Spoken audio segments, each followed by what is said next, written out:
Assalamualaikum warahmatullahi wabarakatuh. Selamat pagi anak-anakku semua. Berjumpa kembali dalam pelajaran pendidikan agama Islam dan budi pekerti kelas 4 yang bertema menyambut usia balik. Mengenal tanda-tanda balik. Sejarah bahasa balik berarti sampai. Menurut istilah balik, ialah kedewasaan bagi seorang muslim. Bagi laki-laki ditandai dengan keluar mani atau mimpi basah, dan bagi perempuan ditandai dengan keluar haid. Tanda-tanda usai balik menurut ilmu fikih. Tanda-tanda balik terjadi pada anak laki-laki dan perempuan. Ada juga yang khusus terjadi pada perempuan saja. Tanda-tandanya sebagai berikut. 1. Mimpi basah. 2. Haid atau menstruasi bagi anak perempuan. 3. Berumur 15 tahun. B. Tanda-tanda balik dalam pandangan ilmu biologi. 1. Bagi anak laki-laki. Laki-laki memiliki hormon testosteron. Hormon ini berguna untuk menghasilkan sperma di dalam testis. Hormon ini juga mengatur hadirnya tanda-tanda seksual sekunder yang ditandai dengan adanya perubahan fisik. Perubahan fisik meliputi wajah yang ditumbuhi kumis, jenggot, dan jambang. Selain itu, tumbuh juga rambut alat kelamin dan rambut ketiak. Badan kelihatan lebih kekar dan berotot. Tumbuh jagun dan suaranya terdengar lebih berat. Pertumbuhan badan bertambah cepat besar. Gerak menjadi lebih aktif. Nafsu makan meningkat. Makan lebih banyak. Selain fisik, hormon testosteron juga mempengaruhi perkembangan mental. Laki-laki menjadi cenderung bersikap cuek, tenang, dan rasional bila mengalami masalah. Maka ia cenderung diam dan menyelesaikan secara praktis. 2. Bagi anak perempuan. Perkembangan pada perempuan dipengaruhi oleh hormon estrogen dan progesteron. Hormon ini berguna untuk mematangkan ovum dan mengatur perkembangan seksual sekunder. Hal ini ditandai dengan perubahan fisik pada perempuan. Perubahan itu antara lain terjadi pada pinggul dan payudara yang mulai membesar. Tumbuh rambut pada alat kelamin dan ketiak. Hormon estrogen juga menyebabkan kulit perempuan lebih halus dibanding laki-laki. Selain itu, perempuan juga akan mengalami menstruasi atau haid. Haid adalah gugurnya sel telur atau ovum karena tidak dibuahi sperma bersama dengan lapisan dinding rahim. Peristiwa ini ditandai dengan keluarnya darah melalui alat kelamin perempuan. Haid biasanya terjadi setiap 28 hari sekali. Hormon progesteron dan estrogen juga dapat mempengaruhi perkembangan mental perempuan. Hormon ini mempengaruhi perempuan menjadi cenderung mendahulukan perasaan, ingin dimanja dan diperhatikan. Apabila perempuan menghadapi suatu masalah, maka ia mudah mengadu, menangis, atau menyesali diri. Perubahan fisik antara lain pertumbuhan badan bertambah cepat, gerak menjadi lebih aktif, nafsu makan meningkat, makan lebih banyak, dan suara menjadi lebih merdu. C. Kewajiban setelah usia balik. 1. Sholat fardu. 2. Menutup aurat. 3. Mencari ilmu. D. Larangan apabila memiliki hadas besar. 1. Sholat. 2. Tawaf. 3. Menyentuh Al-Quran. 4. Membaca Al-Quran. 5. Iktikaf atau berdiam di masjid. Untuk menghilangkan hadas besar dapat dilakukan dengan mandi wajib atau mandi besar.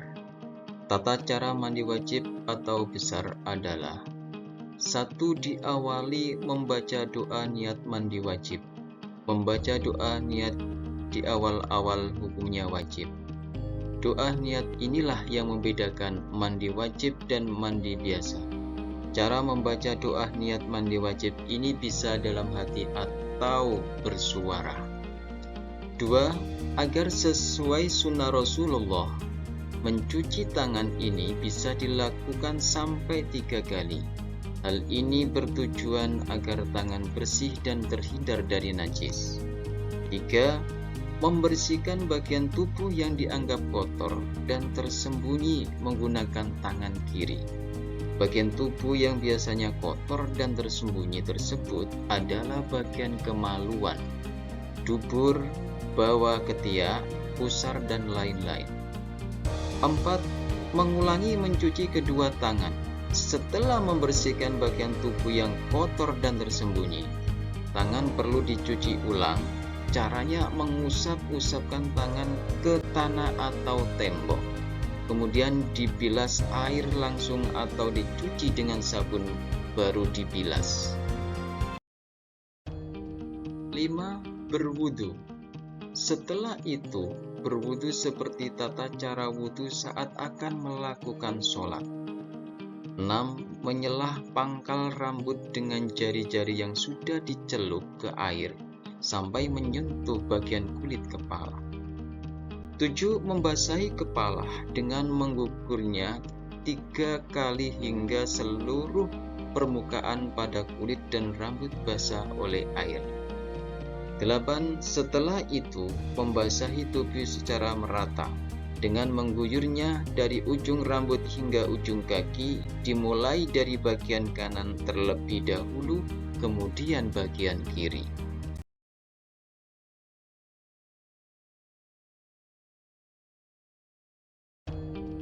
Masa balik adalah salah satu fase pertumbuhan anak dalam Islam yang dikenal juga dengan masa pubers. Pada laki-laki ditandai dengan tumbuhnya rambut di bagian tubuh tertentu, mimpi basah, tumbuh jagung, dan suara semakin berat. Sedangkan pada perempuan ditandai dengan tumbuhnya rambut di bagian tubuh tertentu, menstruasi, suara semakin nyaring, dan tumbuhnya payudara. Selain itu, terdapat pula tanda-tanda psikologis seperti kesadaran bertanggung jawab, emosi yang tidak stabil, mudah marah dan tersinggung. Anak-anak disebut balik jika telah mengalami tanda-tanda balik yang terjadi pada anak laki-laki dan perempuan. Ada juga yang khusus terjadi pada perempuan saja. Tanda-tandanya sebagai berikut. 1. Mimpi basah. 2. Haid atau menstruasi bagi anak perempuan. 3. Berumur 15 tahun.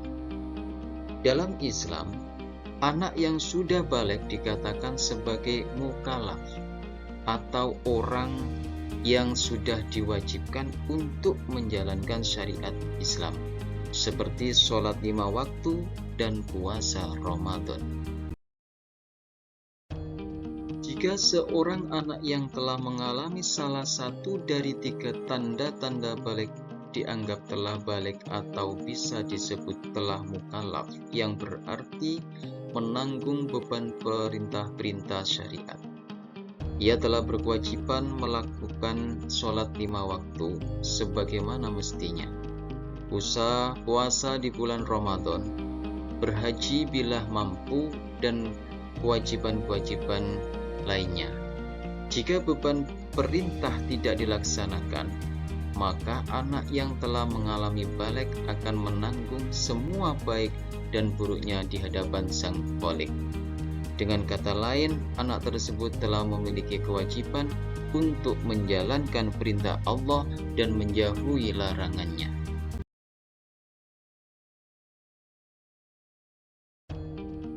Jika anak-anak telah masuk masa balik, maka mereka memiliki kewajiban yang harus dilaksanakan.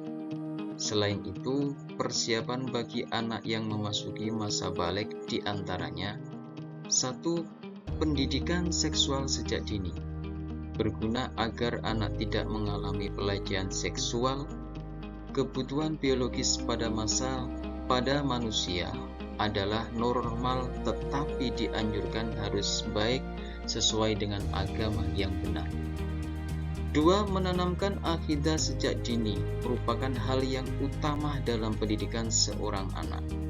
Hal ini dilakukan karena pengaruh globalisasi dan kehidupan bebas bisa membuat anak akan terlena dan lupa siapa Tuhannya dan apa ajaran dari Tuhannya. 3. Menjelang balik perlu ditanamkan sikap objektif pada anak. Memberitahu kepada anak bahwa orang baik ada di mana-mana dan orang jahat ada di mana-mana. Hal ini dilakukan supaya anak bisa waspada dalam menjalankan kehidupannya kelak. 4. Mengajarkan anak disiplin bukan banyak karena takut akan hukuman, tetapi lebih karena keyakinan bahwa ini adalah perintah Tuhan. Karena dasar dari keyakinan adalah akidah Islam. Hal ini dilakukan untuk melatih anak selalu bersikap disiplin, baik dalam ibadah maupun dalam menjalankan kegiatan sehari-hari. Itulah tadi penjelasan tentang materi menyambut usia balik. Saya ucapkan terima kasih telah menyimak dan menonton materi Pak Bejo. Saya akhiri. Ihdinas siratal mustaqim. Wassalamualaikum warahmatullahi wabarakatuh.